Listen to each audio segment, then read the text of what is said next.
Welcome, everyone. I'm very proud today to receive, together with you, Ayaan Hirsi Ali, who is, to me, like the big sister I've never had.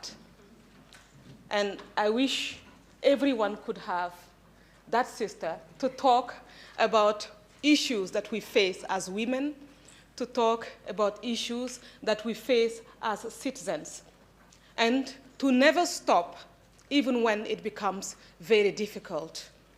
So welcome to you, everyone. I would like to invite you to sit, and the program looks as follows. So Pascal Bruckner, who is here, is a famous French writer and philosopher. Some of you have read his interview in Trouw recently about wokeism and the fact that, I hope the interpretation works. Werkt de vertaling? Okay. About the idea of wokeism today and the fact that white people are perceived as eternal guilty ones, perpetrators, and black people as eternal victims, which we obviously are not. So, and you also are not actually guilty of anything. So today, Bruckner will do a short introduction to why it's important to have this conversation today.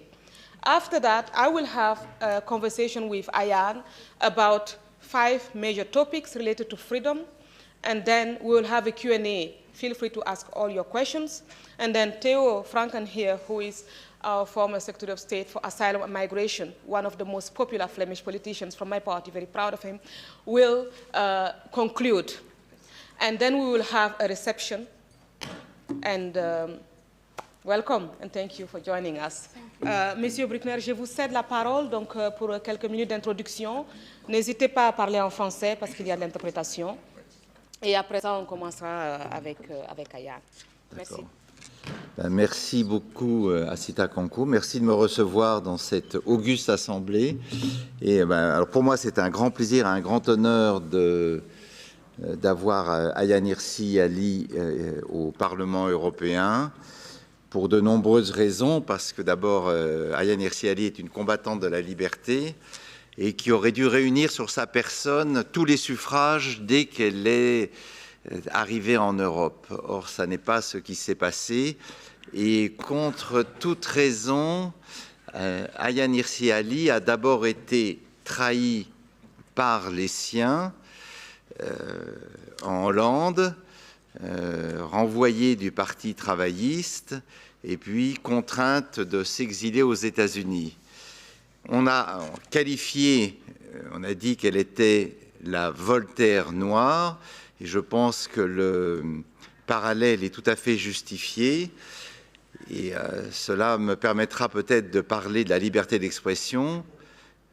Voltaire a été au XVIIIe siècle celui qui s'est insurgé à juste titre contre l'absolutisme monarchique et la toute-puissance de l'Église catholique.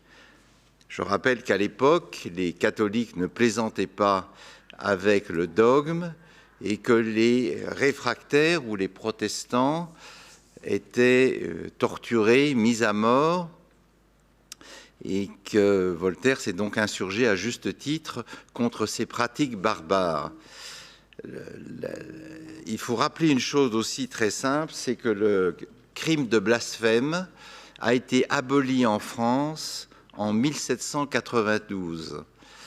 Il a été aboli parce que le blasphème, c'est-à-dire l'injure faite au nom de Dieu, était puni de la langue coupée, était puni des lèvres cousues, et si la personne récidivait, eh bien, elle était torturée, démembrée, brûlée, selon des pratiques qui sont malheureusement revenues en usage aujourd'hui. Et ce que l'on reproche à Ayaan Hirsi Ali, c'est justement de ne pas tenir compte de la notion de blasphème en ce qui concerne sa propre religion d'origine, à savoir l'islam, et de s'autoriser le droit de critiquer l'islam comme elle l'entend, et d'abord en tant que femme. Et le plus triste dans cette affaire, c'est que, comme je le disais au début, les progressistes, ceux qui auraient dû au nom de la laïcité et de la liberté de conscience, la soutenir pleinement, l'ont abandonnée. Ils l'ont abandonnée lâchement. Je me souviens d'une polémique que j'ai eue en 2006 ou 2007 avec deux grandes figures du monde anglo-saxon, Jan Buruma et Timothy Garton Ash, qui, à l'époque, avaient violemment pris parti contre Ayaan Hirsi Ali en l'accusant de céder au fondamentalisme laïque.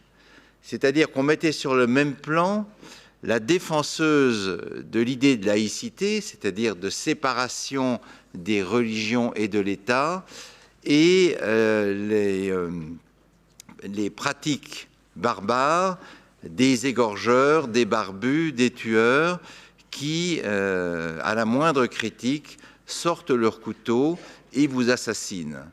Et ce principe d'équivalence, évidemment, me paraissait un sophisme rhétorique pour simplement discréditer Ayaan Hirsi Ali et finalement la renvoyer vers les barbares qui la menaçaient. Alors depuis cette époque, je dois dire que nos deux intellectuels anglo-saxons ont eux-mêmes traversé des difficultés, puisque Jan Buruma a été renvoyé, je crois, du New York Times, et il a compris ce que cela voulait dire que devenir le paria de sa propre société.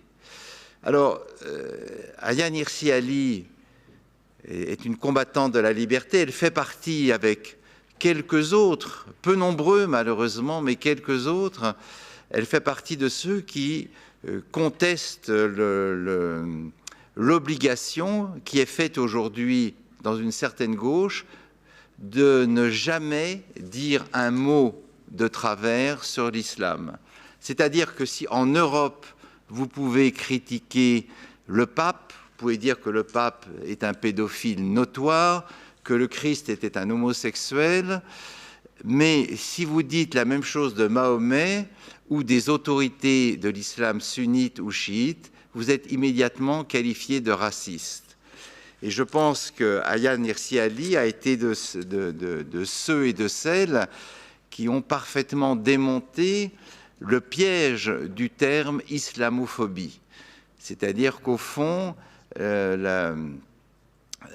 encore une fois, on peut ridiculiser toutes les religions, le christianisme, le bouddhisme, l'hindouisme, mais si vous touchez à l'islam, vous êtes un horrible xénophobe et vous méritez la réprobation universelle.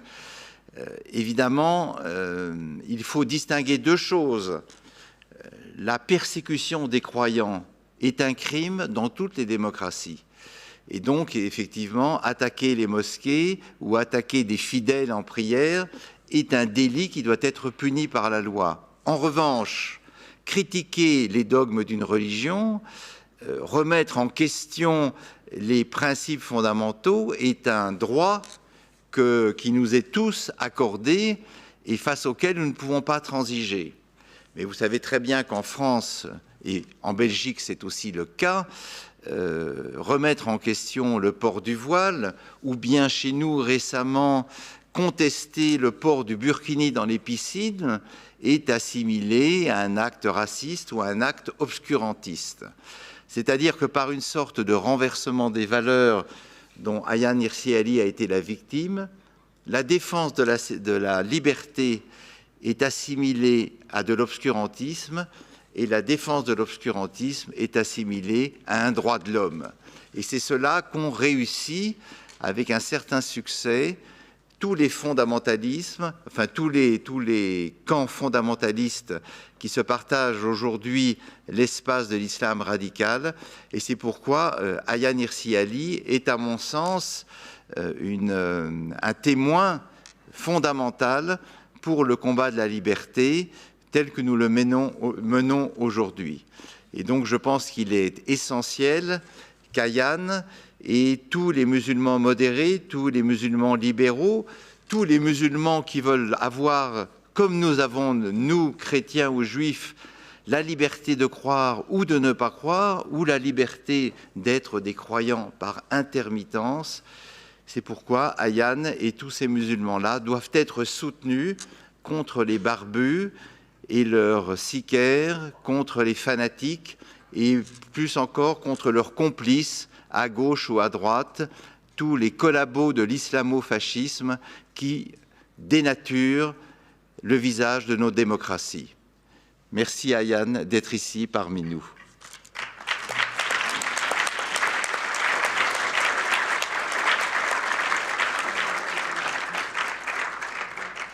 I can speak Dutch, but it takes quite a bit of energy to find the words.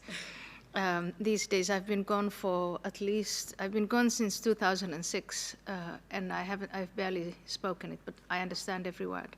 But I really want to thank you very much for bringing me here, and I want to thank you for the work you've done and for the courage that you've displayed. I know it's extremely difficult to be from Africa and to be black and to get involved in these culture wars and to refuse the status of being a victim, even though in many ways it actually is the easy way out.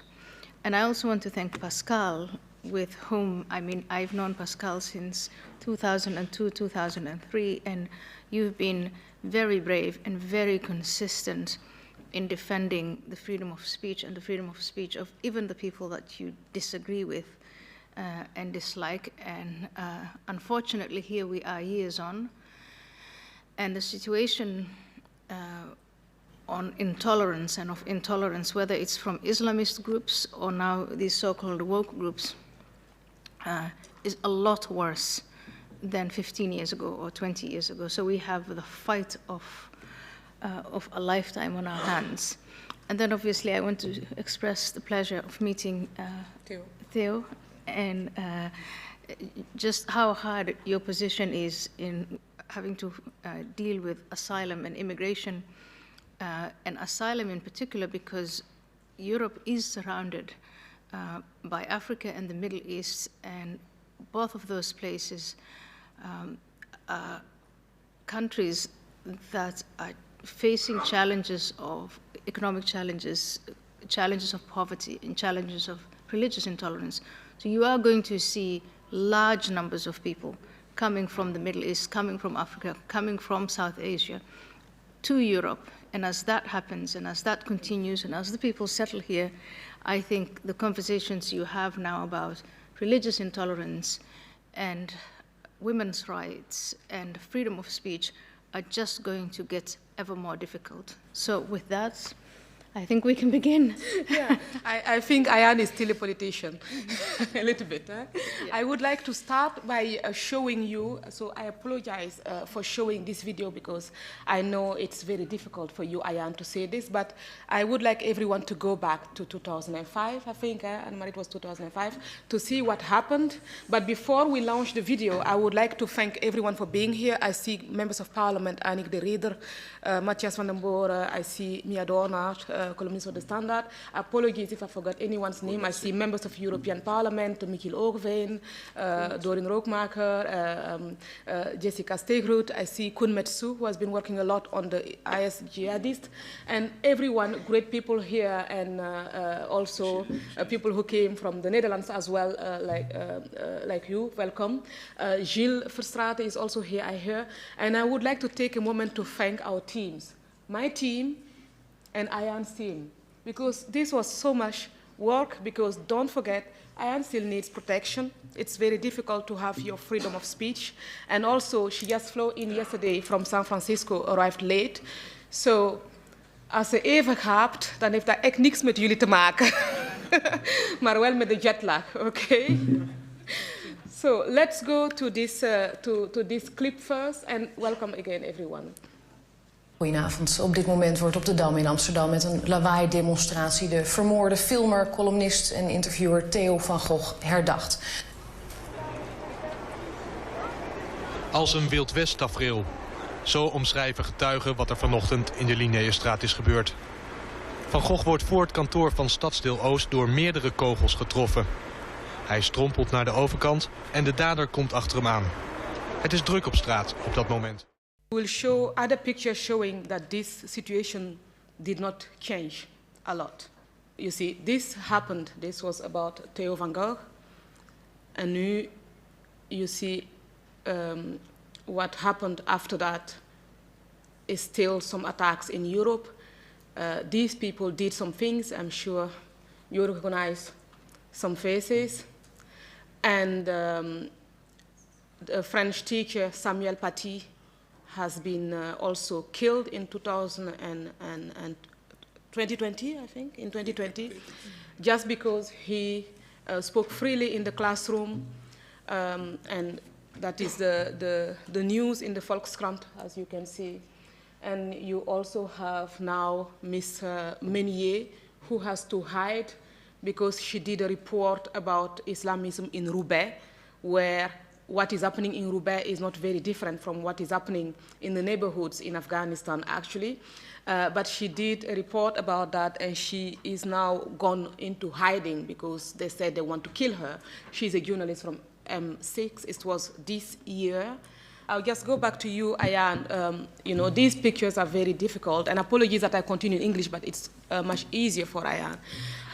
This did not change. The situation did not change, and I'm wondering, what did you see change in your life since then, since the murder on Theo van Gogh, and when you did the film submission together? Did you notice anything on your side? Well, I think it's very important for us that we talk about what exactly is it that changed or did not change. There are a number of radical Islamists who live in Europe, and not just in Europe, but also in other Western countries, who believe that if any kind of perceived offense is committed against their religion, then they have not only the right, but the obligation to go and kill the person who they think of, who has committed this perceived offense. I had declared I was no longer a Muslim. I had said that the Prophet Muhammad, if you looked at his, some of his characteristics, some of his legacy, and you applied it in modern Western society, some of those things might be seen as criminal. Of course, that was blasphemy, and that's blasphemic. And in many ways, I thought they were committing the blasphemy because they are the ones who kept dragging the Prophet into these types of conversations. But long story short, if you're asking me the danger, the risk of losing your head, of being killed, or having to live with threats in Europe, has that gone up or down? Unfortunately, it has gone up. And it has gone up because the number of young men, mostly young men, but also young women, who believe that violence is the answer to their religious convictions, that number has increased, and it is increasing. And what has changed in my life, I have stopped having, I haven't quite stopped, but I have stopped, yes, engaging directly with these individuals from a political platform. And I think that creates a different, has in my life created a different context for me. What is the different context, you mean? The different, when I was in Parliament in the Netherlands, it was the constant focus, I think the idea from both sides. From the side of the Islamists, it was, if only we could silence her, the way they silenced Theo van Gogh, then the provocations, which is what they were accusing me of, would stop. And from my fellow politicians, whether they were in my own party or in the other parties, I think at one point I was seen as the person causing the provocation. So if I had left, if I was silenced, I don't think that my colleagues wanted to kill me, but I think that they thought it would be a good sign of consensus or peaceful if I somehow slipped away, and I think that's one of the things that Pascal Bruckner was upset about. But the idea was that if I went down, if I went quiet, then the violence would go away. It's quite unacceptable that those who defend our freedom are the ones who need to go down, because we should never compromise about freedom, should we? I don't think we should compromise about freedom, but before we even get to making compromises, I think we have to sit back and ask ourselves, what exactly are our values? And is there anything among those values that we're willing to to fight for and die for? And I don't think we ever answered that question. I think that when these value clashes started to come about, it was argued within a debate framework of, well, they're minorities and they're immigrants, and up to a certain point, you can tolerate, or you would tolerate, some of these things that were seen either as their culture or their religion or their way of life. And it was never set aside, it wasn't set up in such a way as to say, well, if that's their values, if they're willing to die for that, what are we willing to fight for and what are we willing to die for? And then because of this minority thing, I think when we started to see a lot of violence, whether it's against women or whether it's against random people, this is what some of the terrorists were doing, it was seen as an issue for the police, for law enforcement, for surveillance forces, and never really was discussed as a clash of values, as a different perspective of living and living with one another. And as long as we don't do that, and as long as we then do not communicate exactly what it is that we stand for and are willing to protect, I don't think the other side is going to get the point. So, an important takeaway here, the issue of values. This is what we need to talk about. Do not compromise and do not fall into cultural relativism, wat wij in Nederlands cultuurrelativisme noemen. This is the threat to our freedom because we comply with what we should never compromise with. And this gives us a bridge. I will not address all the issues related to values now because otherwise you will have nothing left during the Q&A. So I want to leave room for that. I'm sure you will have questions for Ayaan. I would like to use this bridge to move to the next topic, which is actually continuing because of the compliance with values that are actually not values we should defend or support, and which is touching the self-determination with a lot of women. So I would like to invite my team to show the video of Ayaan, not the video of Ayaan about a testimony on this topic that is touching the heart of millions of girls, and that is related to self-determination. In Somalië is het vooral een reinigingsritueel. Het is echt omdat men gelooft dat het vies is en dat het weg moet. En het dichtennaaien wordt gezien als een bescherming van de vrouw. Wat ook heel belangrijk is in Somalië is dat een vrouw maagd is bij de eerste dag, bij de eerste keer dat ze trouwt. En dat is zeg maar een extra waarborg om die maagdelijkheid te verzekeren. Je kan het ook controleren. Was a testimony that you gave in the Netherlands years ago. This is a video of myself, not because I really want to show you my face, but because I want to complete the information. Ayaan explained what happens in Somalia when girls are cut. And I will continue in Dutch. En dan zijn ze dichtgenaaid om maagd te blijven en ook om gewoon getemd te zijn. Wat ik hier uitleg is wat de mentale ervaring is tijdens de besnijdenis. En dan gaan we even ook nog even tonen. En daarna ga ik over naar u. So you can show that as well. And then some of this is going to be in Dutch as well. Het is onbegrijpelijk, want je weet niet wat het is. Want niemand gaat je op voorhand vertellen wat er mee gaat gebeuren. De pijn is echt niet te noemen. En als kind heb je vertrouwen in je ouders. I think Ayaan gets the flavor of the point. I would like to go back now to Ayaan. This testimony, you gave it such a long time ago. At that time, did you hear remarks when you shared what was happening in people's lives when they're cut, and that the women were saved so that they could say virgin? What were the reactions of people at that time in the Netherlands when you shared that story for the first time? Well, the reaction was very strong, and it was shock. People were shocked. Europeans were shocked. The Dutch were shocked, and they were horrified. And they thought that this is something so barbaric. And I thought, some of them asked me if it was a punishment. I said, no, it's done out of love. It's done out of tradition, and it's very cultural. And it was rejected unanimously. But then what happens when you say, all right, let's legislate against that then? So when I was discussing these issues in Parliament, it was very easy to get to the point of saying, we're going to see this as a criminal act, which is exactly what it is. So it's criminalized.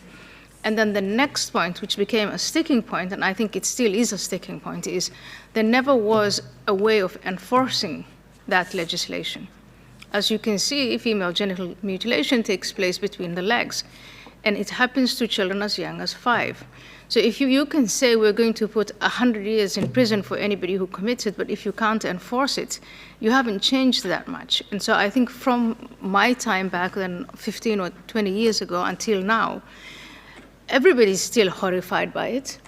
The legislation is in every country. I'm fighting for it in the US, and most US states, I can persuade them to adopt the legislation, but we haven't moved an inch forward when it comes to the enforcement of that legislation.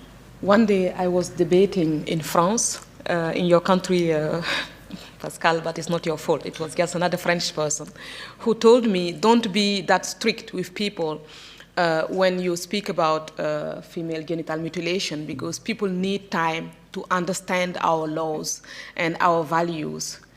So what do you think when someone says that? It was not Pascal, don't worry. It was, of course, someone else. And I will go back to Ayaan to answer. Did you hear such things as well, that we needed to wait for people to learn about European values, and as if this was something that you could learn much later? Het democratische ongeduld, it's the democratic impatience. And it was an appeal to the population to say, if you have immigrants who are coming in with radically different cultures, give them time to assimilate. And over time, the values of the Dutch and other Europeans, that's going to catch on. It will happen in school, it will happen in the playground, it will happen through the movies and the entertainments, etc. And what we've seen now is that that time has actually passed. And the number of migrants, or what's now a minority, that number is more. It has most definitely rubbed off on a minority of immigrants like myself who've readily adopted these values. But for a majority of people, we now have the ghettos and the segregated living quarters and conditions where kids of the same background attend schools, and so their playgrounds and their schools and the entertainment sources that they look up to, they've now become more and more similar to the countries of origin rather than to the countries that they live in. So if you ask me, and I think deep inside, what we're really talking about is the process of integration, of integrating these minorities into society. And I think that, there are different countries, but in general, Europeans have not done a good job of that. So what we have learned here also is a new term, democratisch ongeduld, the democratic impatience. So I hope we all stay very impatient, because of course we cannot wait for people to learn something that everyone should actually know. And then I have a question for you, speaking of integration. When you are well integrated, you get the remark that you're actually becoming a bounty or all kind of... did anyone tell you that you were white? Yes. I was called a white supremacist. I was called an Uncle Tom. I was called a bounty, which I don't know if you know. It's a piece of chocolate that's made of coconuts, and yeah. So I was called all of these nonsensical words. But I mean, if you understand, you have to develop a thick skin, and you do that very quickly in politics. But what you also understand is that if people are not engaged in the argument, if they're not willing to persuade you to listen to them, and they move very quickly to insults, then they've run out of arguments. And I think that really weakens their position. But also, that's why they hate freedom of speech. So you definitely don't look white to me. I have been called all these names as well, and in my podcast, Rebellious and Free on Tembar and Vrij, Pascal Brickner told us how his partner, she is half white and half black, has also sometimes been called bounty, and that was very shocking for you. It was indeed. I would like to ask you another question, Ayaan, before I go to our next video that I hope will work. Have you Did you read Shakespeare when you were a teenager or in Africa? Yes, parts of him. And I read Shakespeare. So you read books written by white people when you were in Africa? Only books written by white people. That's what was there when I was. And did you understand what was in the books? Yes, and I understood what was in the books, but we never had. I was living in Nairobi when I was in 4th grade, 5th grade, and onwards. And we didn't read those books because they were written by white people. We read them because they were books. And they were entertaining and they were informative, and we loved some of the books and we didn't like some of them. And then talking of black writers, when I got a little older, I read books written by black authors, Nigerian Chinua Achebe, I think Steve Biko of South Africa. And we didn't read those books because they were written by blacks. But because also they were books. Because of what's in between the covers of those books. And I think it should have always been like that. Yeah. So this is why I want to show you this video. I think some of you know what I want to show you. Please, go ahead. Mr. President, Dr. Biden, Madam Vice President, Mr. Emhoff, Americans, and the world. This poem, well, it was not allowed to a white person to translate this poem. So Ms. van Rynevelde, Marieke van Rynevelde, was not allowed, who is a Dutch author and poet, was not allowed to translate this poem because people worried Ms. van Rynevelde would not understand what a black American poet was trying to say. But we just heard that Ayaan understood Shakespeare when she was younger, and I did also understand Simone de Beauvoir. So about this, did you hear about this commotion about the translation here in Europe? And the person had to remove herself from the contract, and also in Spain it was not okay that it was translated by someone who was a man and who was white. So at the end, I wondered, because when I read Pascal Bruckner's book, I understood everything. So what is your view on this? Well, I think it's insane. Yes. Yeah, I think it's insane. First of all, let's start with what we were talking about now, which is the integration, where you have to require people who settle in Belgium or the Netherlands or France to speak your language. Are we going to say French and Dutch and German are white languages, or the languages of the white man? But do you see how ridiculous these things are? And why? I mean, it is, Elon Musk calls this a mind virus, wokeism. And I really think it's these types of things that demonstrate that it really is a mind virus. It's a form of madness. And I think serious, healthy people should not take it seriously. What I personally found very funny is that Joe Biden is white too, and the poem was for him. And he understood it maybe somehow. Well, now I would like to go to another topic. When we speak about racism, usually, and I think in the interview in Trouw that Pascal Bruckner gave recently, which really was a hit also in Flanders, is that we have this story that I will continue in Dutch, in Flemish, just to please also everyone here, if interpretation is still ongoing and okay.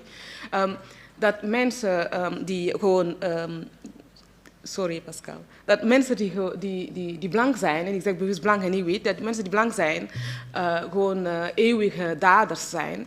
En ook hun kinderen en kleinkinderen zijn ook schuldig van wat er ook in het verleden allemaal gebeurd is. En mensen die zwart zijn, zijn eeuwige slachtoffers. En dat willen wij natuurlijk niet zijn. En dat zijn we ook niet, want zwart zijn is gewoon geen probleem. Het is gewoon een feit. En nu hoor je dan ook dat er een vorm van structurele racisme bestaat. Dat blanke mensen gewoon een vorm van systeem hebben om nu, vandaag de dag, alle mensen die gekleurd zijn te onderdrukken. En ik heb dit gehoord in een programma wat ik nu ga tonen. En ik heb dat bewust niet getoond tijdens de voorbereiding, omdat ik eigenlijk de eerste reactie van Ayaan wil zien. Ik wist toen niet hoe dat ik moest reageren. Kan iemand de video van de 7e dag even tonen? Kanku, ik wou zeggen dat... Heel kort, hè? Ja, heel kort. En dan mag ik dan ook ik wou zeggen dat zwarte geen systeem nog macht hebben om blanken te onderdrukken, witte mensen te onderdrukken. Dus een zwarte kan nooit racist zijn. Wij kunnen wel discrimineren, maar niet racistisch zijn. Wij kunnen wel discrimineren, maar niet racistisch zijn. Goed, daar kun je over Basically, she said black people do not have a system or power to dominate white people. So black people can never be racist. Because they can discriminate, but they can never be racist. And I was so shocked that I can only say, whoa. So I'm wondering what you think about. Do you think that black people can be, what is your take? This is a whole ideology, and it's been refined to communicate the message that there are oppressors and there are those who are oppressed. The oppressor is always male and heterosexual, and yes, he established systems, and those systems are used to privilege white people and privilege white men, and everybody else is a victim. This narrative or ideology is then used by people to get access to power, and it's usually political power. And when you're called a racist, that's when you question something, and that is the people who are advancing this ideology. They want power. They want unchecked power. They don't want to be questioned. They don't want to answer questions. And so I think listening to this, I'm looking at a young woman. I really feel sorry for her. I feel extremely sorry for her, because if your image of yourself is that you're always a victim, someone else is a victim, that you have no agency over your life, that you have no control over your own destiny, and you at the same time live in a free country where you can do all of these things, or you can do whatever it is that you please as long as you abide by the law, then I really feel very sorry for young people who have been brainwashed in this way, and very upset with the people who are pushing these ideologies to get to power. As we said, also the most important thing is to give hope, to tell young people that regardless of their color or origin, they can achieve their dreams. That is the positive message we need to share. And you've pointed out very well the barrier that we self-build and that prevent a lot of people like this young woman to achieve their dreams. I was feeling also very sorry for her, and afterwards as well, I even wrote a piece that Zara here was working on, that how do you continue your life like this, and how can you spend so much energy? It must be exhausting to spend so much energy being a victim. It's very difficult, but there are so many people who live like this, and you know who else is more addicted to victimhood?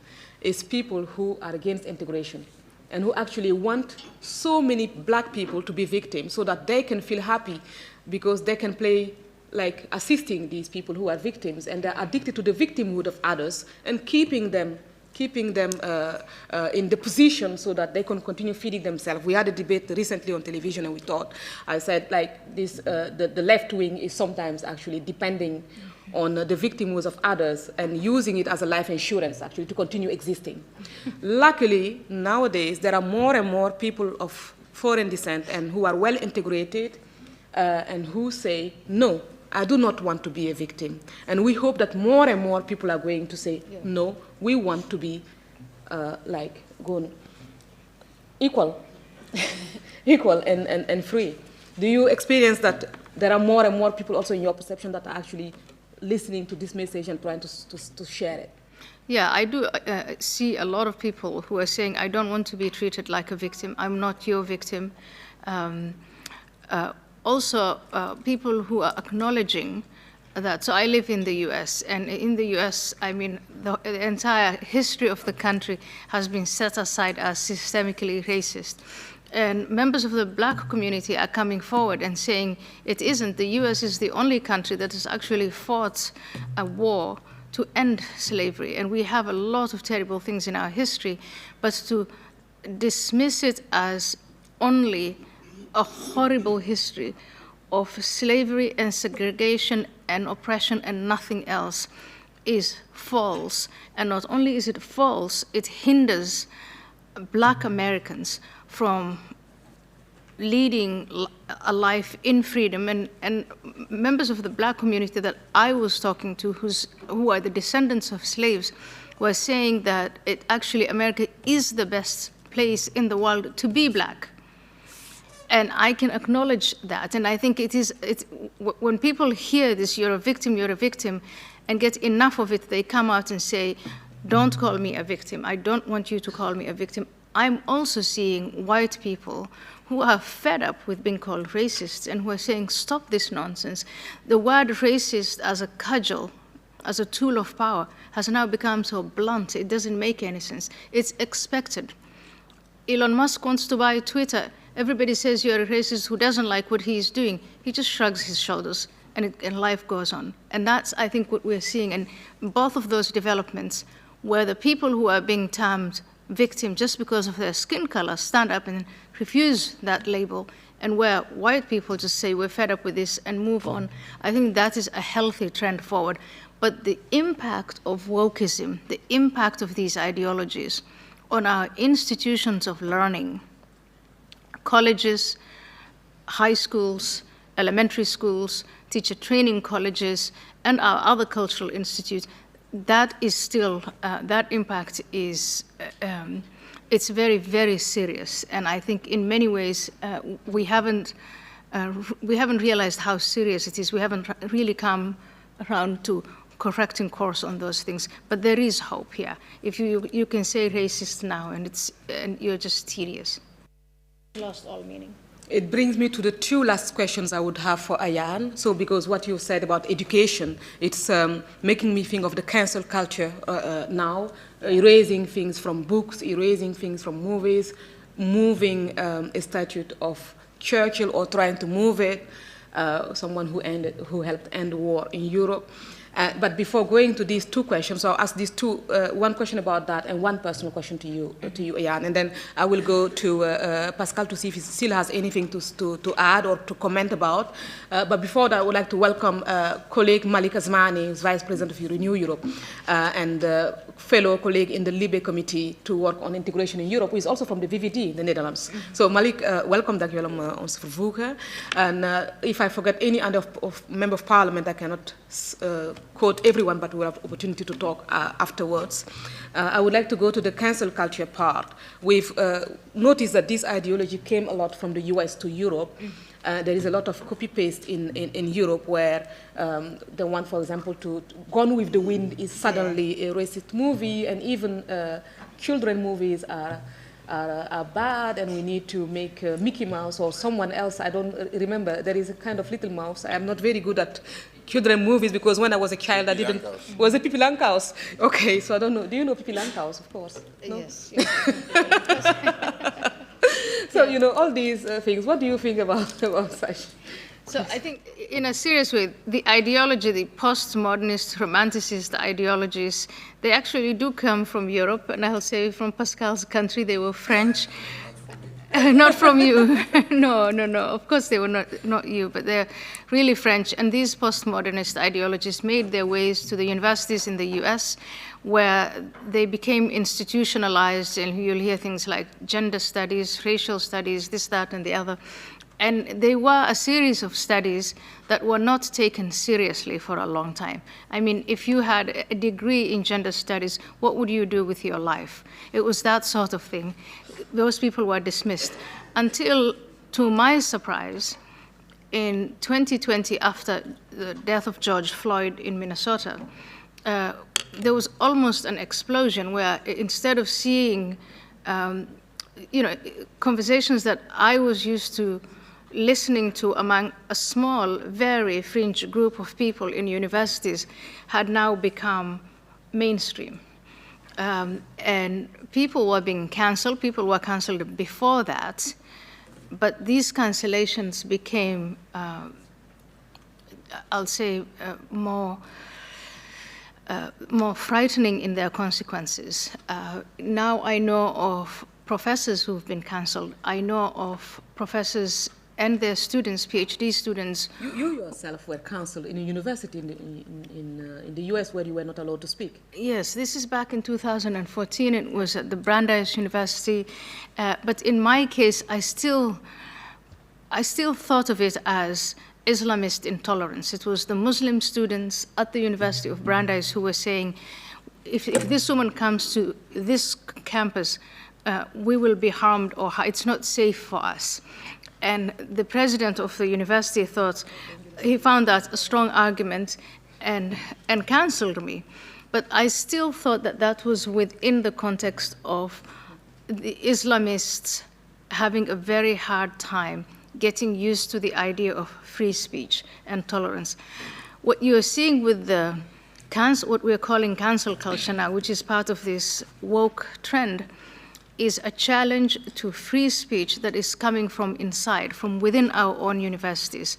So you have a lot of professors that have been canceled, students who can no longer come with the proposition, the synopsis of what they want to work on, because they know that it is, it's not going to be tolerated.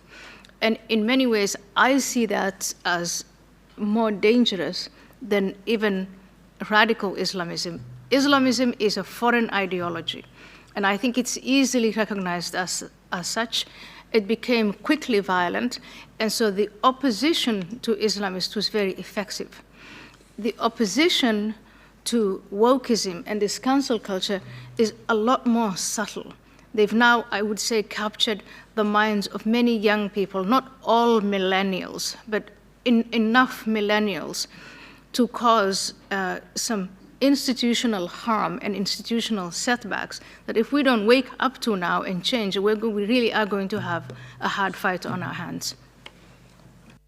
Since yesterday, for everyone who read the press yesterday, you see that you cannot, the administration is learning to no longer say ladies and gentlemen, but to say the people's names.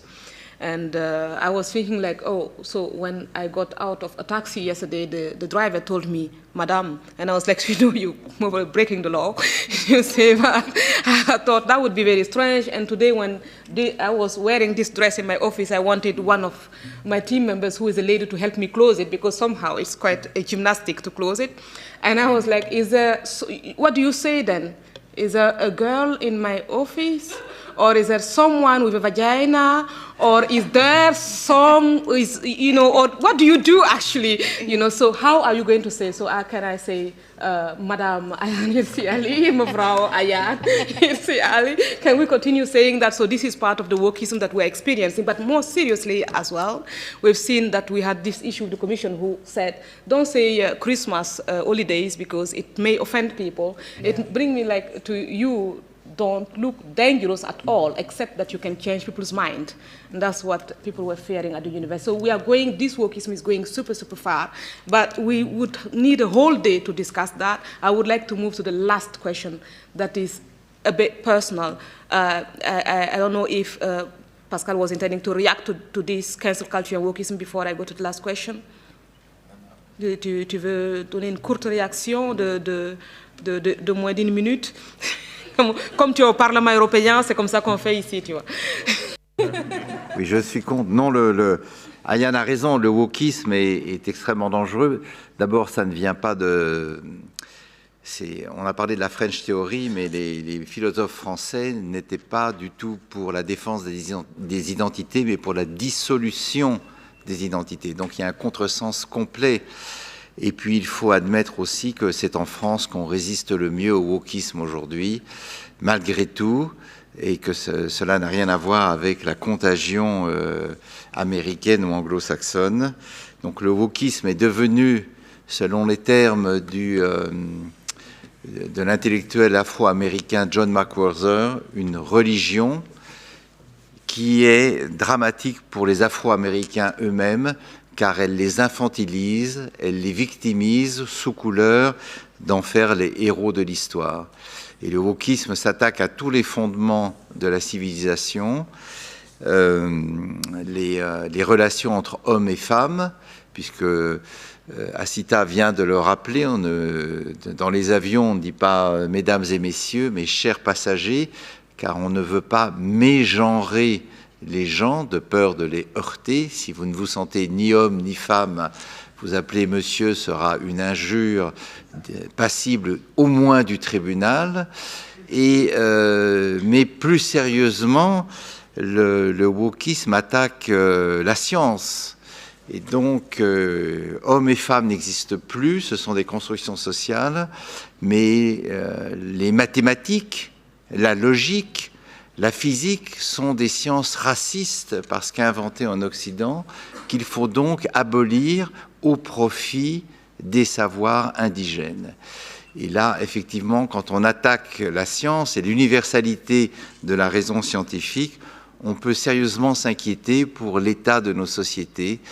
Et cette religion, pour l'instant, n'est pas près de mourir, et donc il faut lui opposer une résistance farouche et ne rien lui céder, sous peine de voir nos enfants effectivement sombrer dans l'ignorance qui se croit supérieure au savoir. Et voilà la résistance française. Merci beaucoup pour cette contribution. Et je viens à la dernière question pour Ayaan. So the last question for Ayaan, and then I'll go to the Q&A. And after the Q&A, Theo here will have a couple of minutes to make a conclusion. I hope he will not copy Pascal. So Ayaan, I would like to come back to you to close this regarding women's rights, because this is the biggest fight that we have to fight, because at the end of the day, what got you a lot into trouble was because you wanted all women, including Muslim women, to be free and equal to men. And you requested feminism to have the universal aspect of protecting everyone instead of doing some selection depending on what is easy to defend or not. And in your speech here, you also emphasize the risk of integration failure on achieving equality and in protecting women's rights. As a person yourself who underwent female genital mutilation and who went through so much trouble in life by defending your own freedom, other people's freedom, one thing you told me recently during one of our conversations really moved me, and I would like to share that with our audience. It's something very simple, perhaps too simple, you would say, but for me it meant a lot. Ayaan told me, "Ik ben gelukkig." She said she was happy. And you know, how many people do you actually see who go through all this, and at the end of the day, they find a way to be happy as a woman, to be happy as a wife, and to be happy as a mother? So to me, this was very, very moving. And just to say, having gone through FGM and through other trouble myself, I stopped seeing a friend during 2 years because she asked me, "Are you happy?" And I was too scared to answer her question, so I didn't see her anymore for a couple of time. So when you told me that, and as I said at the beginning of the discussions here, Ayaan is to me the big sister I would have loved to have. It really did something to me. So that's why I wanted to share with the audience what we want at the end of the day. For all the women we are defending, for the universal right of women, is that every woman is capable of saying, as a woman, as a daughter, as a mother, and as a wife, or even as a single, I'm happy and I'm free. That's what we want to achieve. And my question to you is a bit difficult. Do you think we will succeed in our lifetime to achieve that? Yeah. And what would you like to ask colleagues who are in this parliament, who are now in this room? Yeah. And how do you yourself want to contribute moving from here? Yeah. Well, there's a lot packed into that question. I think I would like to start with the crisis of feminism. The movement that is old, that we all benefited from, that achieved equal rights before the law, and I know that in some countries are more advanced than others, but feminism in general is in crisis. I want you to look at the following. You have challenges facing women, like these extreme types of violence in many parts of the world, the Middle East, South Asia, Africa, India, China.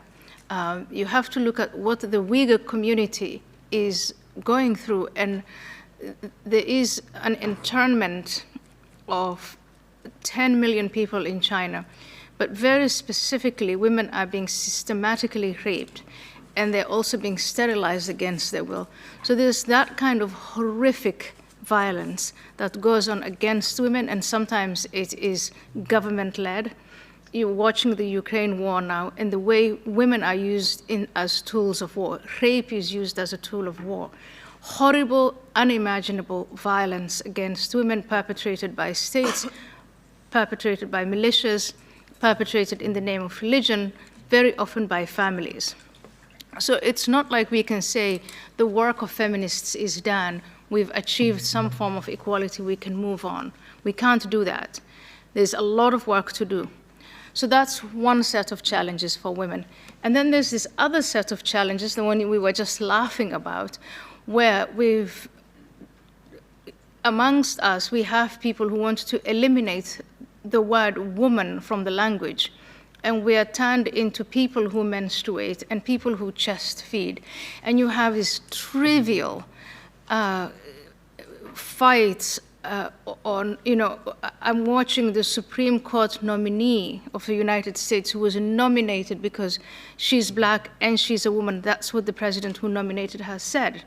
And she's asked there, can you define what a woman is? And she says, I can't. I'm not a biologist. So on the one level, we have that. Can you believe that? We have it. That is one way of talking about women. And I just think, Asita, I don't know, maybe we should start our own fresh feminism that prioritizes the serious problems that women face, and we don't waste time on the trivializing aspects of it. On the other hand, I do take this trivialization very, very seriously, because there are now in Western society girls who are bullied if they call themselves girls. Sporting for women used to be an important path to emancipation. And now young men join in women's sports, and we're told to accept that. I think it is to sit back passively and accept that is going to set us back. I think if you accept that you can't define a woman anymore, then what exactly are we fighting for? And so I think the challenges facing women are very, very, very important. And I'm going to say that with the caveat that we have achieved a lot. I don't want to be like some of the women in the US who say, living in America is just like living in Afghanistan. That is not true. That's rubbish. It's nonsense. If you live in Europe, if you live in America, as a woman, your rights are much, much more protected than if you're living in some of these other countries. So celebrate what we've achieved, and fight against these challenges, and especially the violence against women that we see. But let's also, hopefully, maybe develop a new feminism that fights against this, the trivializing, or basically the abolishing of women from the lexicon.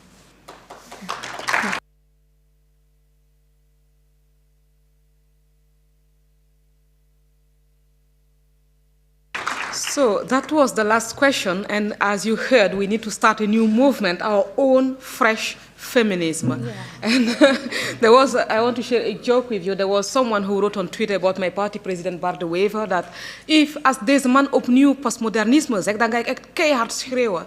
And then Bart wrote postmodernisme. And Ayaan just said during this conversation, postmodernism twice. I think so. That's good. We're going to add this to what was said, and I would like to invite everyone voor wie nog mijn boek Pleidooi voor nieuw feminisme nog niet gelezen heeft. Dus de punten zijn daar ook al aangehaald. And before moving to the Q&A, I want to share that I was in Iraq and Kurdistan last week, and it reminded me of how grateful I am to live in Europe. And how grateful I am to our European identity, to the freedom that we have. Because being a woman in the Middle East, I'm telling you, that's not a hobby I'm going to have. And I don't want to be a woman in certain neighborhoods in Europe either, because that is also very difficult. I was walking around in Iraq and in Kurdistan, and I passed a cafe. We didn't walk around a lot because we were having, we hadden kogelvrije vesten en gepantserde auto's, maar we zijn wel soms op stap, 1 keer op stap geweest in Erbil. En ik passeerde een café waar alleen maar mannen zaten. Alleen maar mannen. Dus in elke café was het alleen maar mannen. Yeah. In the evening, when I walk in Molenbeek, in the cafe, there are only men. So my reaction was, that could have been in Molenbeek. But, you know, I just kept it to myself, and I took a selfie, and the men were looking, and I thought, yeah, okay, good. But I learned something very sad, and you pointed it out that at global level there is an issue with women's rights. They told me that 27 women have been killed in Kurdistan since the beginning of this year. This means almost 5 women per month, and this is honor killings, which also exists in Europe. But I invite you to read Ayan's book called Prooi in het Nederlands, and she elaborates a lot on this topic. You will read about the position of women in Europe. Please order it online and have a read. It exists in English and in Dutch and in French as well. Huh? And you can also order Pascal Bruckner's book about de eeuwige schuldige witte man. Dat kan je bestellen, lezen en interview in Trouw. En Theo's book about NATO, which is today very, very much in the news as well. And thank you so much, Ayan. Dank je wel. I would like to go to the Q&A. If you have questions, now is the moment. We have 10 minutes of Q&A. And I will start with Mia Doornaert, starting with a woman. Thank you. Well, Mrs. Hirsi Ali, I think the new feminism is already working. I'm one of those who has stated that after every success of feminism, there has been a counterwave. And this one is the most dangerous of all, because it's not about the role of women, it's simply denying that women exist. I was at a colloquium where somebody said, okay, the main question today is define what is a woman. And I said, why don't you ask to define what a man is? But why a woman? And indeed, they want to erase us from humanity. And when I see that The Lancet has a cover, the main medical publication, that science has not been thoughtful enough about bodies with vaginas, I refuse, like everybody, to become a menstruator or a body with a vagina. So we are doing that. But I think that is really something which should be extremely emphasized. And so my question to you is, do you have an idea where this comes from, that suddenly women should be erased from humanity, from history, from everything? The research I have done on where it comes from is from trans activists. And I think it's very important to make a distinction between people who are transgender or who live with dysphoria, gender dysphoria, and who are going about their daily businesses and who say they just want to be treated with dignity and with equality. And I support that wholeheartedly. But there is a different strain of transgender activists who have developed the language and then this, or rather the corruption of the language, where they want to eliminate women as, and woman as we know it. And number one, it reduces the woman to her genitals, to her reproductive parts, which, as you say exactly, is right. It is far more dangerous in many ways than the old misogyny, which did exactly the same thing. And then there's this invasion of spaces that women fought for a long time. There are women-only prisons, women-only restrooms, toilets, etc.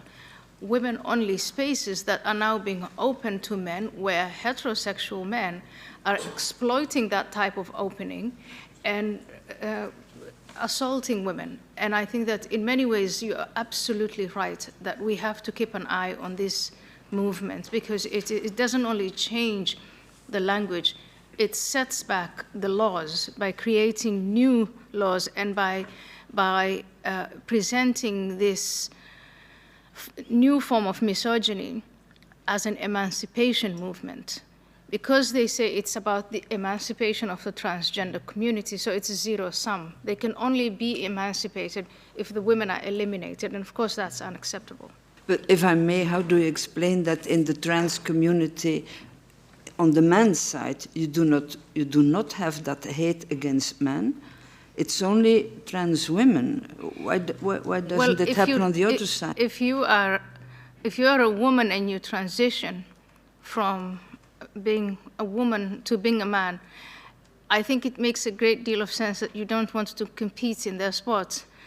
And if you're a woman and you transition to become, I don't think you will make a great deal of noise about wanting to join their prisons.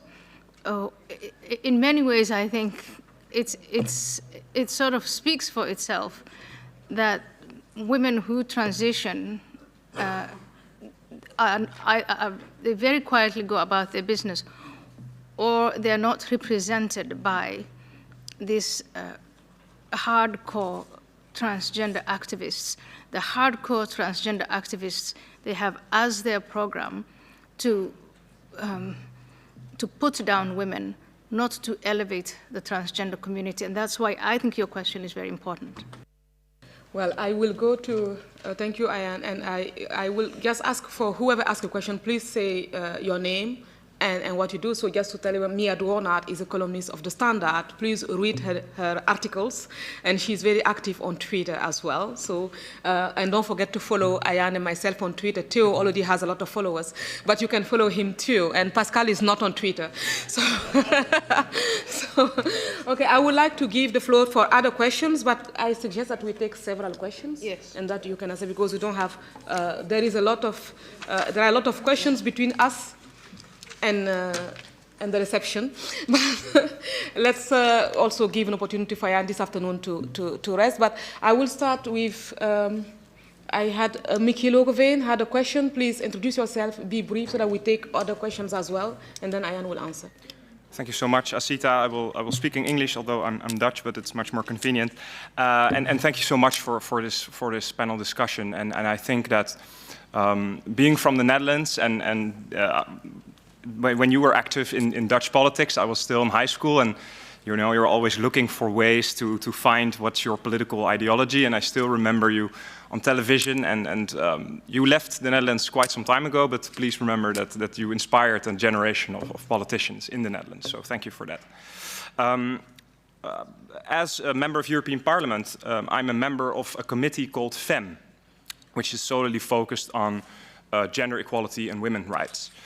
And being one of the few white men in these committees, or I should say cisgender, white, privileged male, in these committees, we're always looking for, I'm always looking for, on the one hand, listening to the arguments that are being put forward in this committee, and on the other hand, try to formulate a counter-narrative. But what we see, and that is what I think Monsieur Bruckner also addressed in his Trouw interview, is that on the one hand we have this wokeism and we have this polarization, but on the other hand we also see a counter-movement coming up, which also is, I think, a dangerous form of extremism. So my question to you is, how do we find a middle ground in this discussion without losing, without throwing away your principles? And the second question is, very shortly, in the FEM committee there is something, a file, I'm a shadow rapporteur on, it's intersectionalism. And it's very much used as a way for the European Parliament to make policies. So I was just wondering what your take is on this intersectionalism and how the debate is going on in the United States on this. Thank you so much. Okay, I'll go to the other questions. Just to also add that intersectionalism means, a bit of cultural relativism when we use it in the European Parliament, because it may not mean the same in the US. Just to a bit add to that, yeah. I would like to give the floor now to Henk Baboer. Kort, we are in the European Parliament and they gave this, so I'm always looking forward to use it. Dank u wel. Ben ik goed verstaan? Ik doe het in het Nederlands. Mijn vraag is inderdaad voor Ayan. Wat me opvalt is dat in Nederland veel gekleurde mensen in een bevoorrechte positie, met een prachtig netwerk en een gigantisch salaris, alsnog lopen te klagen over discriminatie en racisme. Dat doet de jongeren en mensen in een echte achterstandspositie geen goed. Het is geen empowerment. Mijn concrete vraag voor Ayaan. Wat is uw boodschap voor mensen, al dan niet van kleur, in een achterstandspositie? And I would like to give the floor now to Annick de Ridder. Eerst en vooral, mevrouw Doornaert, ik denk niet dat het enkel de vrouw is die gecanceld wordt, maar ook de middelbare leeftijd hetero-blanke man die zich af en toe gecanceld voelt. Dus ik denk dat daar een beweging bezig is die komaf wilt maken met al onze geplogenheden en identiteit van het verleden. Dus ik denk dat het verhaal daar iets genuanceerder is. Mijn vraag gaat over de waarden. Ook al aangehaald daarnet in het panel. Een van de meest frustrerende zaken in debatten vind ik dat die extremisten niet op je afkomen met we gaan nu eens kinderen onderdrukken of vrouwen onderdrukken. Die gebruiken onze waarden en normen om dan hun gelijk af te dwingen tot bij de hoogste Europese rechtscolleges. En ik vraag me af of we lang kunnen standhouden met de gebruikelijke gelijkheid, vrijheid, noem maar op, de zo gekoesterde waarden die wij kennen, zonder daar een soort van handvest of kompas te gaan bijsteken van hoe die waarden, die normen, die vrijheden, die gelijkheden moeten gepercipieerd en opgevat worden. Tot wat moeten die leiden? Tot welke doelstelling? Wat is onze kompas en waar is onze horizon? Want anders worden die gewoon gebruikt, misbruikt om rechten af te dwingen die haaks staan. Denk aan de discussie over burkini, burka, verhaal, besnijdenis uiteraard. De grens ligt bij geweld, maar heel veel dingen die ver afstaan van onze geëmancipeerde samenleving.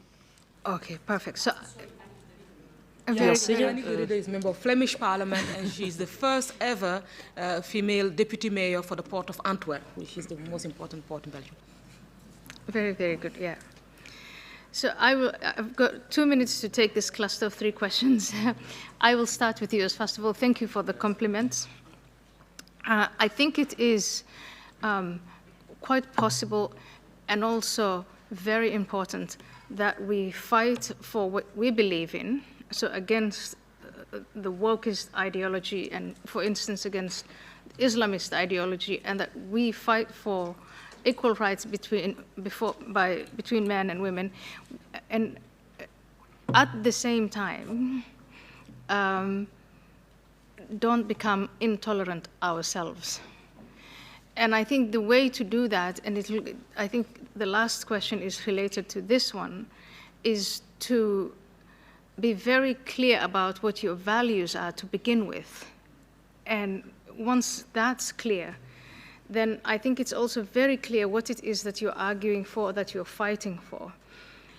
When we get into problems is when we start to use the victim narrative and say, you can't argue with me because you're a white man. You don't have that right anymore. You're privileged. And I think that there has to be some sort of consensus where we say we're all equal before the law and we're all equal as human beings. If you want us to reach some sort of consensus, then you can't use, and in that sense, I think of myself as being intolerant towards that type of stances. I can't have a conversation with you if you say I can never be right because of my identity, and it's an identity that I can't change. You can't change your gender. I mean, they say you can these days, or your skin color. And these things then become completely irrelevant. And I think that way, we used to talk about it 15 or so years ago, there has to be some form of intolerance against intolerance. And then we have to be very clear on the type of intolerance that we will then be intolerant to. And on the last question, which I think is really related, it has been my frustration in Europe that Europeans don't explain, they don't bother to explain what their values are. You are absolutely right. The Islamist says, I'm going to engage in jihad, I'm going to keep the women locked up because those are my values. And that's what my God says.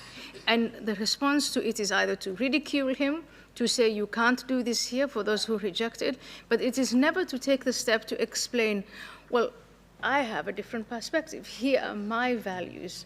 and in this country, I'll ensure that my values prevail. I mean, that is the kind of conversation we've always been looking for a long time. What is, as you ask, boodschap voor mensen in een achterstandspositie? What is my message for people who find themselves in circumstances of deprivation or that are challenging? You know, with my own life story, I learned very quickly not to blame others, not to blame God, not to blame my circumstances, but ask myself, if I'm in a sticky situation and I am having a hard time and I want to move from that, what is it that I can do to move forward? Who can I ask for help? So instead of going on and on about all these people are racist and feeling sorry for yourself and finding people to blame, I found it very productive to find people who would actually help me, books that would help me, laws and openings that would help me. And I think that's the best, well, the best message that I can give to someone in a difficult position is to say, it really is in you. You have it in you to get out of this. You can do it. But you have to ask for help and you have to get rid of the victim mentality. Thank you very much, and that's exactly what you're doing. I think more, but it's okay. We take the two last questions, and then we really have to go to Theo. I saw that Peter Lindgren was asking, so I give you, Peter, a half minute, please, so that I can share the 2 minutes, Member of European Parliament, and then we'll go to you for, and then I come back here. Thank you very much for the floor, and let me start with saying welcome to Ms. Hirsi Ali, and it is a pleasure to have a refreshing meeting like this. And thank you, Asita, for arranging this. I am an MEP from Sweden, and I'm a colleague of Asita. And in Sweden, it's nothing bigger than the kind of feminism you just described. But in this House, the main focus they are obsessed with is human rights in Hungary and Poland. That we are discussing all the time. And I mean, how can the member states of the European Union take this seriously, this project called the European Union, while we, in the same time, are letting people enter Europe who practice barbaric religious practices such as female genital mutilation, which, by the way, Asita is doing a fantastic job about. It should be very, very well informed when people enter Europe that we have certain values and certain norms within this country in Europe, in Europe as a union. But why isn't this talked about? Why isn't there a normal debate about it? Where are the members of the S&D group now? Where are the members of the EPP, the GUE, the so-called feminists that are standing up screaming about Poland and Hungary? They are not here. They are not listening to this, which is a very important subject that you are bringing to us today. So my question would be, how will it be possible to lift this kind of debate, which is very, very serious for all the women in Europe? How would that be possible, you think, to gain the interest for having this debate? Thank you.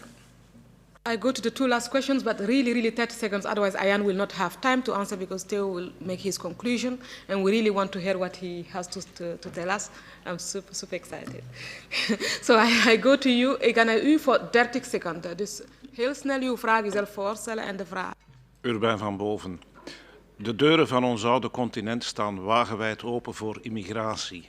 En daarmee bedoel ik ongecontroleerde immigratie.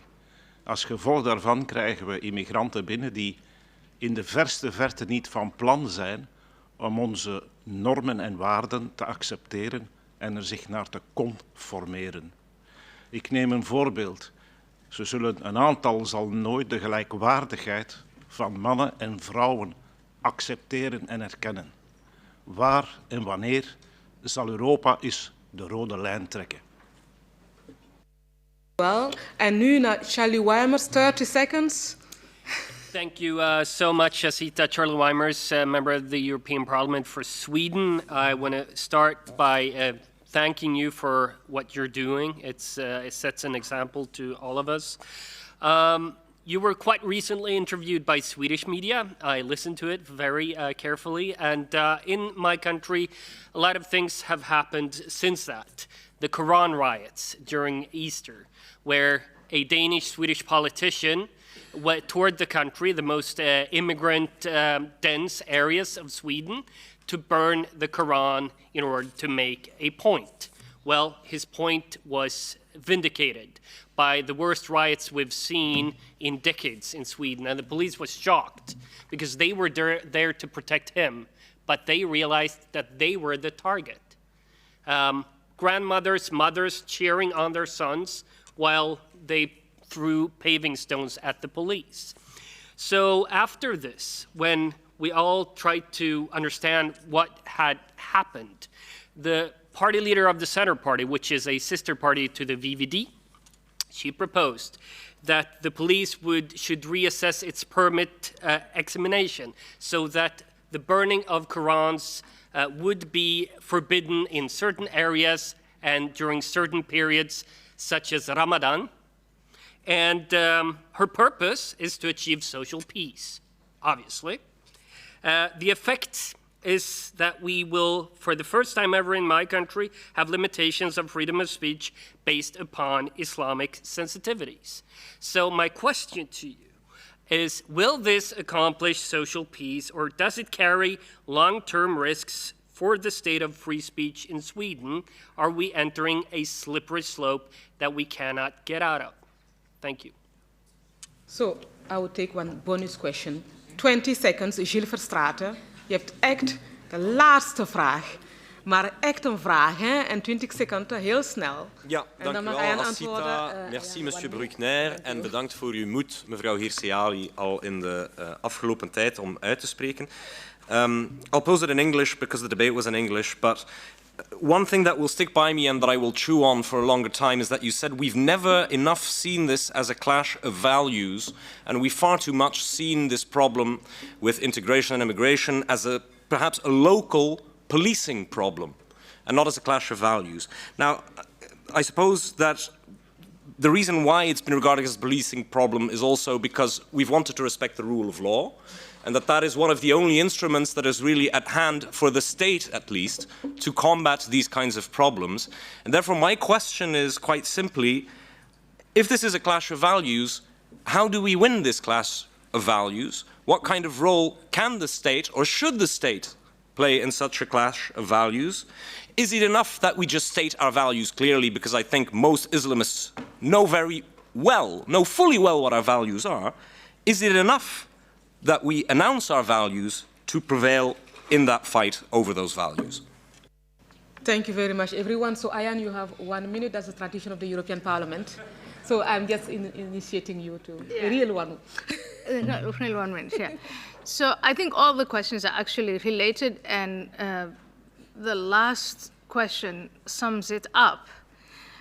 If we look at it as a clash of values, then that answers the question on immigration, because then you develop an immigration system that is controlled, that gives you the opportunity to take in who you want, to keep out those you don't want, and those who systematically break the law, you should then have within that system the ability to deport them or remove them from the country. You don't have that. To even get to that debate is extremely controversial.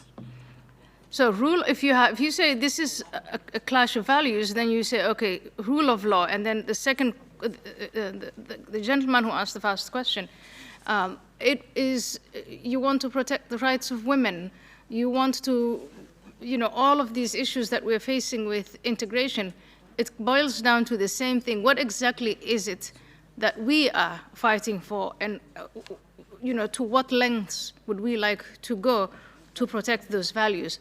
The burning of the Quran, okay, you have a proposition that says we're not going to burn the Quran in neighborhood X or during a certain period of time. What does it imply? What is the logic in that? That you can burn it in other neighborhoods? Or that you will wait until the time elapses and then you can have another Quran burning? You see how it doesn't work? And I think it's futile, and it is the same basis, the same logic for the so-called hate crimes, which is really an assault on freedom of speech and freedom of conscience. I don't think personally we should be banning any books, let alone the Quran, which we know that it will generate, it's a provocation that will generate that type of violence. But in short, where Sweden has gone wrong and has been going wrong in its immigration and integration laws was, it's never been clear. Of all the countries, it's been the country that's been least clear about where its boundaries lie. Thank you very much, Ayaan. And now we need to oppose education to that. Yes. And I will give the floor to Theo Franken to conclude. Ja, dank u. Goedemiddag allemaal op mijn beurt. Ik ben blij dat ik hier mag zijn. Het is een hele eer om u ook in zijn persoonlijke, of in levende lijven en persoonlijk te mogen ontmoeten. Ik lees al jaren uw stukken, ook van uw man trouwens, bijzonder inspirerend. En dus hartelijk dank voor de uitnodiging. Ik vervang Bart de Wever. Vanavond is er ook nog een diner, heb ik begrepen, waar Bart wel aanwezig zal zijn. Maar dat is een petit comité. Ik ben blij dat ik dus hier toch een paar dingen kan zeggen. Ik heb heel veel interessante dingen gehoord. Ik ben op zich ook al fier dat ik hier mag zijn als zevenvinker. Want als je praat over woke, dan ken je misschien de theorie van de 7 vinkjes. Ik heb ze nog eens genoteerd, want ik vergeet er wel eens eentje. Man, wit, hetero, minstens 1 hoogopgeleide ouder, minstens 1 in Nederlands geboren ouder, HSO-diploma, dat is hoger secundair onderwijs, en een universitair diploma, dus 7 vinkjes. Toch mag ik hier iets zeggen, ik ben heel blij. Dat is blijkbaar een theorie van meneer Luijendijk of Luijendijk, die zich vandaag in de krant geen wokist noemt, maar een expert in privileges. Ja, prachtig, prachtig. De man is wel creatief, vond het mooi verwoord. Alleszins, een paar punten. Goed, waar gaan we naartoe als samenleving? Dat is uiteindelijk de centrale vraag. We hebben 2 mensen die vechten voor hun mening en die dat blijven doen, die ook daar een forum voor krijgen, omdat ze daar ook op blijven duwen en zich gewoon een weg blijven banen, ondanks alle kritiek. Als je zelfs even nadenkt over wat je allemaal gehoord hebt, dat is interessant. Uiteindelijk de grote vraag waar we mee geconfronteerd zijn is: hoe kan je eigenlijk in een moderne samenleving waarbij mensenrechten centraal staan, hoe kan je de minderheden beschermen zonder in je eigen vlees te snijden? Want daar gaat het eigenlijk over.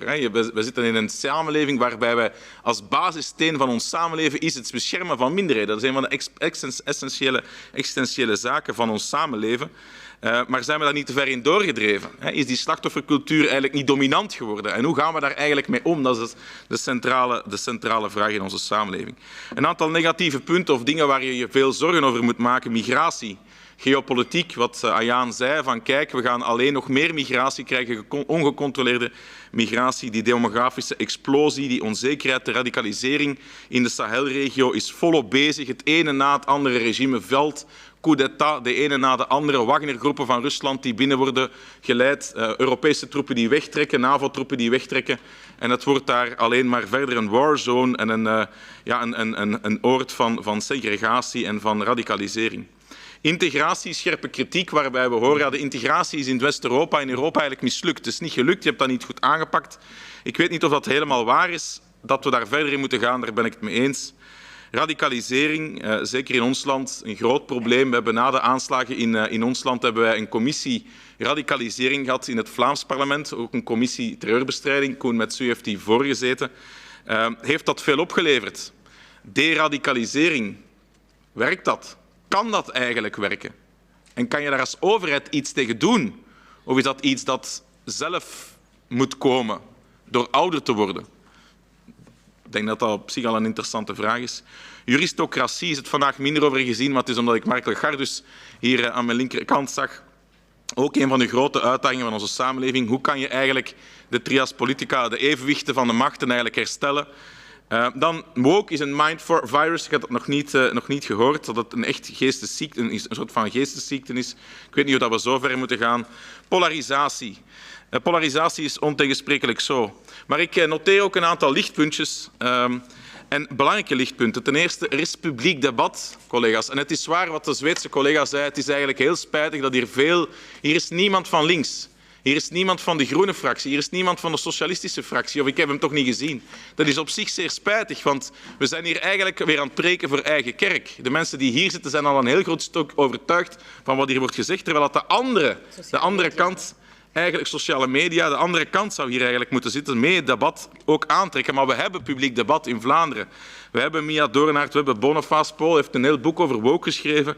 We hebben Joren Vermeers, Bart de Wever, Elgardus Bruckner, prachtig boek geschreven over waarom het de witte man de schuld is van alles. Echt een aanrader, zeer, zeer goed boek. Dus wat ik wel zie in de 22 jaar dat ik in de Wetstraat zit en het intellectueel debat in Vlaanderen volg, is dat er meer en meer weerstand komt. Er is meer en meer weerstand, er zijn meer en meer vraagtekens elke dag opnieuw. En dat is goed, dat is een goede zaak. We hebben de paradigma-shift van dat links-liberaal verhaal, woke-verhaal nog niet gewonnen, maar we zijn aan het vechten. En een van de grote voorlopers, vind ik persoonlijk intellectueel, is Bart de Wever, die dan ook nog die politieke macht heeft. En dat is natuurlijk heel interessant. In Vlaanderen wordt het wel een stuk gedaan, het publieke debat. Ten tweede, heel interessant denk ik ook, in tijden van oorlog is veel meer mogelijk. In times of war and love. We leven met oorlog op het Europese continent en die oorlog zorgt ervoor dat dingen bespreekbaar zijn. Er is terug eindelijk intellectuele ruimte om te praten over een weerbaarheidsagenda. En wat bedoel ik daarmee? 2% defensieuitgaven. Een jaar geleden was iedereen lachte nu gewoon uit in het parlement als ik daarmee afkwam. Ten tweede, sowieso energieonafhankelijkheid van Rusland, voedselonafhankelijkheid. We praten over de dingen waar Jonathan Holslag als een roepende in de woestijn al jaren over praat. Hoe gaan wij ons als Europa, als Europees continent, terug sterk zetten in een geopolitieke strijd? Want wij zijn het wat goed gewoon geweest. In tijden van oorlog is heel veel mogelijk. En die tijden van oorlog zullen ervoor zorgen dat dit discours, wat onder andere Ayaan en Alcita al vele jaren voeren, dat ook wel kan winnen. Want dit discours is veel meer mentale opening voor dit discours dan een aantal jaren geleden, in tijden van oorlog. Want dan gaat het over de essentie. Dan ga je terug nadenken over de essentie en over de kerntaken, bijvoorbeeld van een overheid en van een samenleving. Dan wordt het terug een gemeenschapsdenken, het gemeenschapsdenken. In tijden van oorlog is het gemeenschapsdenken van heel groot belang. Dus in tijden van oorlog, en ik wens het natuurlijk de Oekraïners niet toe, laat me daar heel duidelijk in zijn, maar ook elke crisis heeft zijn opportuniteiten. En daarnaast een derde lichtpunt dat ik toch zie is Denemarken, Groot-Brittannië, Oostenrijk, een aantal landen die echt het debat aan het voeren zijn. Ik ben 4 dagen niet in Irak geweest, maar ik ben 4 dagen in Vilnius geweest in Litouwen. De Oost-Europese landen zijn het ook een stuk aan het doen. De essentiële debatten aan het voeren. Rond migratie, rond weerbaarheid, rond hoe dat wij ons collectief terug sterker kunnen zetten in deze wereld. Die beangstigend is en beangstigend zal worden. Dan de eigen gemeenschap. Een lichtpunt, ja, ik vind dat wel. Veel slechte dingen van de eigen gemeenschap in die zin, er zijn misschien te weinig lichtpunten. En misschien zijn we nog altijd aan het praten over een aantal mensen en onze partij heeft altijd die mensen naar voren geschoven. Nadia Sminate, Daria Safa, Essita Kanko en vele anderen. We hebben altijd de lead genomen om zo'n mensen, ook de VVD, ook andere partijen doen dat. Ik denk dat het belangrijk is dat we dat blijven doen, want uiteindelijk, IS is de slechtste reclame ooit. Mensen die geloven, die droomden in het kalifaat, droomden van het kalifaat, radicale islamisten. Sorry, maar wat is de aantrekkingskracht van dat kalifaat op de jeugd in het Midden-Oosten, in Noord-Afrika of in Europa? We hebben het wel gezien, hè? Zo leuk en lollig was het daar niet. Dus ook daar zijn er zeker lichtpunten. Ik moet afronden, ik ga afronden, er zijn geen tolken meer, maar iedereen spreekt hier toch Nederlands? Nee. Dan nog een ander lichtpuntje. Ik ga afronden, Alcita. Zijn de Abraham-akkoorden. Het is iets compleet anders. Maar voor de eerste keer zijn er akkoorden gesloten tussen Israël en de islamitische wereld. Zo belangrijk op het geopolitieke toneel. Mede dankzij Trump, voorbereid door Obama. Maar er zijn goede dingen gebeurd die hopelijk ook in de Arabische wereld een kentering van openheid naar het Westen, ook naar Israël, die als de ultieme boeman wordt gezien, dat die terug zijn, dat die er zijn. Die mentale opening is er, dat is op zich ook positief. En tot slot een lichtpuntje, en ik wil graag positief eindigen. We hebben al heel veel negatiefs gehoord. Ik wil positief eindigen. Onze sterke vrouwen. er zijn heel wat vrouwen die voor dat nieuw feminisme pleiten. En we hebben Asita, we hebben Ayaan. Ja, want elke gemeenschap of elke beweging heeft leiders nodig. Leidsters in dit geval. Maar die hebben we. We hebben er zo vele. We hebben Zoual Demir in die Vlaamse regering. We hebben zoveel mensen die wel de lead nemen in dat modern feminisme. Dus laten we alsjeblieft, en daar sluit ik mee af, laten we zeker niet wanhopen. Er is nog heel veel werk aan de winkel, maar er zijn ook echt lichtpunten. En laten we die toch ook koesteren en daar samen allemaal aan werken. Dat is onze opdracht. Dank u.